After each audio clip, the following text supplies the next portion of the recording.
Good morning students. कल मैं आप लोगों के साथ एक रिकॉर्डेड वीडियो मैंने शेयर किया था, बट वो क्लियर नहीं था। बट मैं आज कोशिश पूरी यही करूँगी कि आपको एक प्रॉपर मैनर में अच्छे से ये शो हो जाए, ठीक है। बिकॉज़ एक बार हमें बुक में वर्ड टू वर्ड जाना पड़ेगा। जब तक हम एक बार बुक में वर्ड टू वर्ड नहीं जाएंगे तो हम लोग इम्पॉर्टेंट फैक्ट्स जो है, मेन फैक्ट्स जो है, जो एग्ज़ाम में छोटे छोटे नंबर के क्वेश्चंस में आ सकते हैं, वेरी शॉर्ट टाइप क्वेश्चंस में आ सकते हैं, तो वो रह जाते हैं। So let's start respiration and the respiratory system. Let's talk about the respiration. To perform the various functions, cells require energy. To acquire this energy, cells use O2 to oxidize O2, that means oxygen, okay? O2 to oxidize the nutrients, okay? यहाँ पे हूँ मैं. This process results in the production of ATP and release of harmful CO2 gases. The process of obtaining energy, the entry of atmospheric O2 oxygen in the body and expulsion of CO2 carbon dioxide is absolutely essential. This exchange of gases occurs through the blood. The blood dissolves the O2 gas in itself and transport it to various organ and tissue of the body.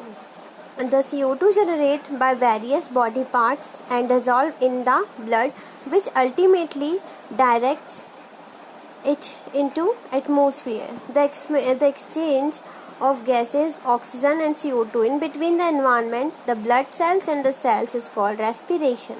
During the respiratory process, oxygen-rich air is transported through the nose, throat and respiratory ducts, bronchial tubes, and the air chamber follicles called alveoli found in lungs. The membrane of alveolus is very fine and contain a meshwork of capillary vessels.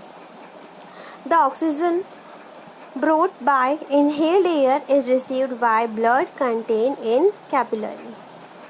ठीक है. Vessels of alveoli membrane and carbon dioxide brought by blood is released into the air alveoli by the process of breathing. Lungs release this impure air into the atmosphere. So हम लोग यहाँ क्या समझ रहे हैं? Look कि हम लोगों को क्या है कि कोई भी तरह की फंक्शंस जो भी है हम काम करते हैं, तो उन्हें करने के लिए हमारी सेल्स को क्या चाहिए? एनर्जी चाहिए. तो ये एनर्जी कहाँ से होगी? हमें oxidise to cell use O2 to oxidise the nutrients. तो न्यूट्रिएंट्स को ऑक्सीडाइज करने के लिए वो किसका यूज़ करते हैं? गैस O2 का यूज़ करते हैं, दैट मीन ऑक्सीजन का यूज़ करते हैं. और इस प्रोसेस से आगे जाके क्या बनता है? ATP बनता है. और ATP क्या करता है? हार्मफुल जो CO2 गैस है वो रिलीज़ करता है. इस प्रोसेस के लिए एनर्जी कहाँ से मिलती है? The entry of atmospheric CO2 in the body. अब जब हमारी बॉडी के अंदर एटमॉस्फेरिक ऑक्सीजन जो है हमारी बॉडी में एंटर होगी और CO2 का एक्सपल्जन होगा, जो कि बहुत ज़्यादा ज़रूरी है, तो इसी तरह से हमें एनर्जी मिलती है. This exchange of gases occurs through the blood. The blood dissolves the O2 gas in itself and transport it to various organ and tissue of the body. This exchange of gas occurs through the blood. ये exchange जो होता है क्या है? Gases का exchange किसके through होता है? ब्लड के थ्रू होता है.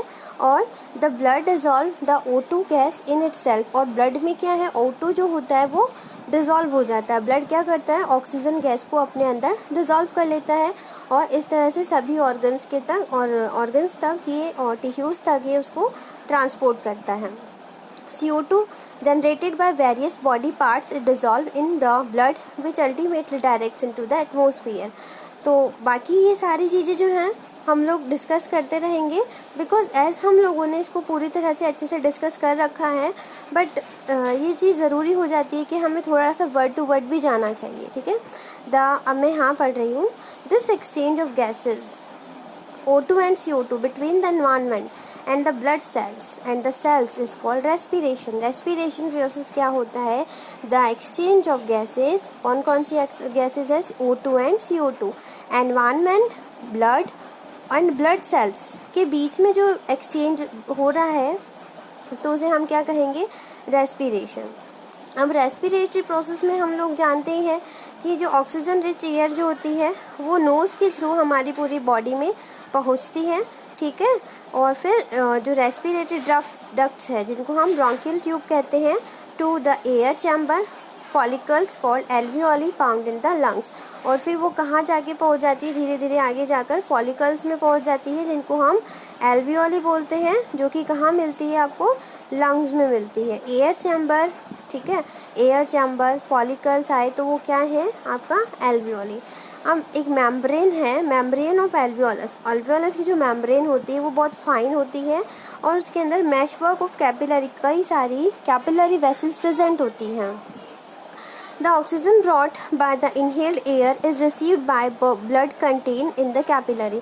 जो ऑक्सीजन होती है जो हमने इनहेल्ड एयर, जो सांस हमने ली है, ठीक है, received by blood contain the capillary, तो वो क्या है, जो आपकी कैपिलरी वेसल्स है वो वहाँ पर रिसीव कर ली जाती है। एंड द कार्बन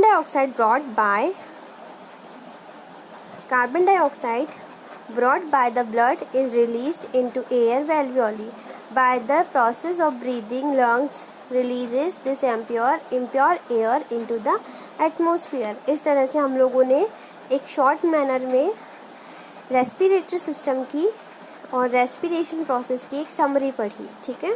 अब हम लोग यहाँ पूरा जो ये रेस्पिरेटरी सिस्टम है, ह्यूमन रेस्पिरेटरी सिस्टम है, उसकी हम स्टडी करेंगे। So as we have already discussed that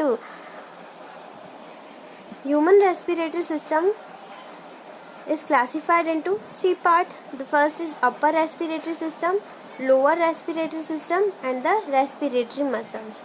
तो इसके थ्री पार्ट्स हो गए, upper respiratory system, lower respiratory system and the respiratory muscles, ठीक है। अब इसके आगे इन्होंने कहा है अपर रेस्पिरेटरी सिस्टम में हम लोगों के क्या इंक्लूड होता है, जैसे हम लोग यहाँ पे बात करेंगे nose, mouth, pharynx and larynx. तो ये सारे मैंने आपको एक्सप्लेन कर ही दिए हैं, तो आई डोंट थिंक यहाँ एक्स्ट्रा कुछ एक्सप्लेन करने की नीड है। और आप लोगों को ये जो आप लोगों को ये डायग्राम शो हो रहा है, इसको आपको वेल लेबल डायग्राम अपनी कॉपी में ड्रॉ करना है, ठीक है। ओके, एज मैंने आपको बता ही दिया है कि हम अभी फ़िलहाल इस रिकॉर्डेड वीडियो में कुछ मेजर फैक्ट्स जो है उनको कवर करेंगे। तो let's talk about these major facts.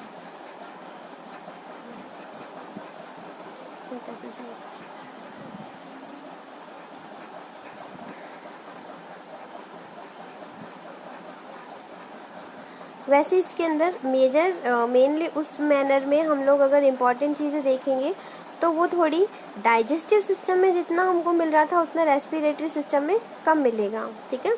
तो जैसे यहाँ पर इन्होंने हमको बता दिया है कि टर्शरी ब्रोंकियल्स क्या होती है, ठीक है, टर्शरी ब्रोंकीज क्या होती है, कौन सी किस में जाकर डिवाइडेड होती है। तो ये हर एक छोटी छोटी जो चीज़ें हैं वो हम सब ने एज ऑलरेडी डिस्कस कर ही ली है, ठीक है। और लंग्स के बारे में इन्होंने हमें बताया है कि लंग्स जो होते हैं फ्लेक्सिबल होते हैं, सॉफ्ट एंड लाइट पिंक होते हैं कलर में। तो ये सब चीज़ें हम लोग कवर कर ही चुके हैं।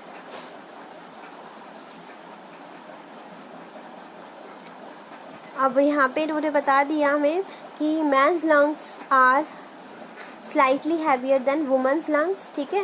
लेफ्ट लंग जो है divided into 2 lobes and right lung जो है वो divided into 3 lobes.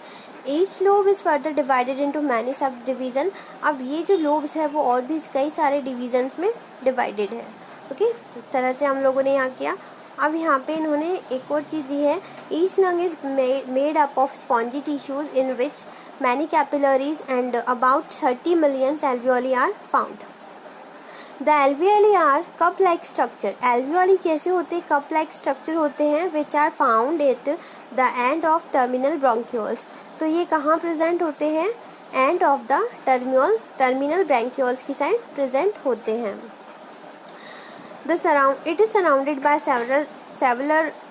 Several capillaries.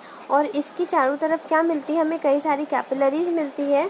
Row of squamous epithelium are found in the alveoli. तो अब आपसे पूछे कि स्क्वामस एपिथेलियम कहाँ मिलता है, तो हम बोलेंगे एल्वियोली में मिलता है। और इसका क्या काम है, help in the exchange of gases from blood flowing in the capillary. तो आपको इसे हाईलाइट करना है।